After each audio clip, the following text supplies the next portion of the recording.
Баршаңызға сәлем. Бүгін жұп-жұмсақ, дәмді, жұқа құймақ пісіреміз. 7 түрлі қылып әсемдейміз. Және құймақтан рулет жасаймыз. Видеоны соңына дейін тамашалайық.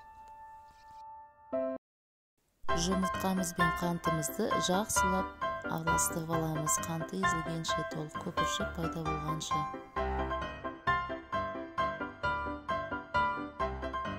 Үстіне сүтімізді құямыз. Өсімдік майын құямыз.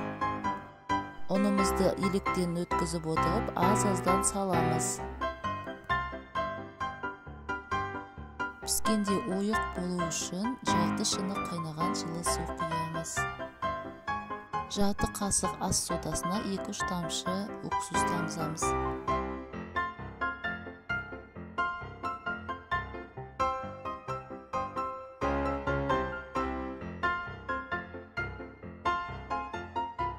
Құймақтарымызды пісіріп болған соң суытып, ортасына салмасын саламыз.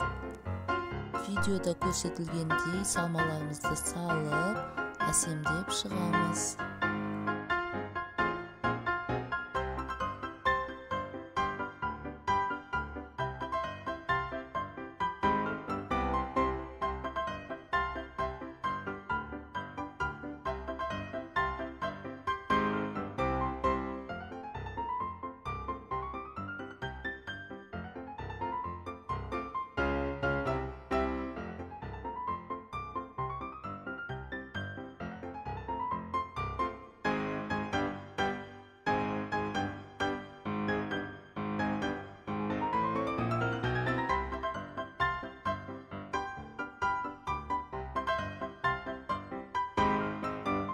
Құймақтан рулет жасау үшін 4 құймақты аламыз да, бір-бірден қойып, үстіне қайнатпалы кремді жағып, рулет құсатып ораймыз. Целлофанға орап, холодильникке 1 сағатқа қоямыз. Осылай әдемілеп кесеміз. Видеоны соңына дейін көргеніңізге рахмет. Ұнаса каналыма тіркеліп, лайк басып қойыңыз. Сау болыңыз.